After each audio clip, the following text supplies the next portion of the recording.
Dhavaleswaram barrage గేట్లు పునర్నిర్మాణంపై అసెంబ్లీలో మంత్రి నిమ్మల రామనాయుడు సమాధానం చెప్పారు. ఉమ్మడి తూర్పు పశ్చిమ గోదావరి జిల్లాలో 10-13 లక్షల ఎకరాలకు సాగు, లక్షలాది మంది ప్రజలకు తాగునీరు, పారిశ్రామిక అవసరాలను ధవళేశ్వరం బ్యారేజ్ తీరుస్తుందని చెప్పారు. గోదావరి డెల్టా వ్యవస్థకు గుండె వంటిదన్నారు. 2014లో నాటి టీడీపీ ప్రభుత్వం గోదావరి డెల్టా ఆధునీకరణ కింద 31.77 కోట్లతో 175 గేట్లలో 58 కొత్త గేట్లు ఏర్పాటు చేశామన్నారు. 2024లో కూటమి ప్రభుత్వం అధికారంలోకి వచ్చాక 117 గేట్లు మార్చడానికి 150.09 కోట్ల నిధులు మంజూరు చేశామని వెల్లడించారు. బ్యారేజ్ ప్రమాదంలో ఉందని సిడబ్ల్యూసి హెచ్చరించినా కూడా వైసీపీ ప్రభుత్వం బ్యారేజ్ వైపు కన్నెత్తి చూడలేదని విమర్శించారు. నీరు అందిస్తూ అదేవిధంగా వేలాది గ్రామాలు లక్షలాది జనాభాకు మరి త్రాగునీరు అంటే ఇట్లా లక్షలాది ఎకరాలకు సాగునీరు, లక్షలాది ప్రజలకి త్రాగునీరు అందించేటువంటి ధవళేశ్వరం క్యాటన్ బ్యారేజ్ కు సంబంధించి 175 క్రస్ట్ గేట్లు ఉన్నటువంటి పరిస్థితి అధ్యక్ష. 10 స్కవర్ గేట్లు, 12 హెడ్ స్లూయిస్ గేట్లు ఉన్నాయి.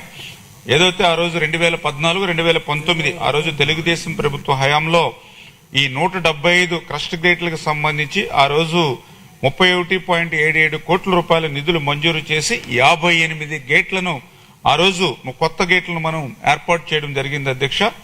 తర్వాత మళ్ళీ ఈ యొక్క ప్రభుత్వం మరి అధికారంలోకి వచ్చిన తర్వాత మళ్ళీ మిగిలినటువంటి ఈ యొక్క 117 గేట్లు అంటే 175లో 58 ఆ రోజు తెలుగుదేశం ప్రభుత్వంలో కొత్త గేట్లు పెట్టాం. మిగిలిన 117 గేట్లు అదేవిధంగా ఏదైతే 10 స్కవర్ గేట్లు, 12 హెడ్ స్లూయిస్ గేట్లు మరామతులు, అదేవిధంగా 12 హెడ్ స్లూయిస్ కింద వరుసలో ఉండేటువంటి గేట్లు కొత్తవి ఏర్పాటు చేసేటువంటి విధంగానే ఈ యొక్క ప్రభుత్వం అధికారంలోకి వచ్చిన తర్వాత ఈ 150.09 కోట్ల నిధులు మంజూరు చేసి ఈ పనుల్ని అంటే ఏదైతే మెకానికల్ రిపేర్స్ అంటే stop lock gates, scour gates కు సంబంధించి రబ్బర్ సీల్స్, శాండ్ బ్లాస్టింగ్ మరియు పెయింటింగ్, రోలర్ బేరింగ్స్, వైర్ రోపులు ఇటువంటివన్నీ కూడా ఏర్పాటు చేస్తూ అదేవిధంగా ఎలక్ట్రికల్ రిపేర్లు కూడా కేబులింగ్, వైరింగ్, కంట్రోల్ ప్యానల్స్, 102 గేట్లకు master control panels, transformers, generators ఈ రకంగా ఏదైతే ప్రమాదభరితంగా ఉన్నటువంటి యొక్క ధవళేశ్వరంకు సంబంధించినటువంటి గేట్లన్నింటినీ కూడా మళ్ళీ కొత్త గేట్లను ఏర్పాటు చేసుకోవడానికి ఆల్రెడీ టెండర్స్ ని మొన్న 9/1/2026న టెండర్స్ ని పిలవడం జరిగింది అధ్యక్ష.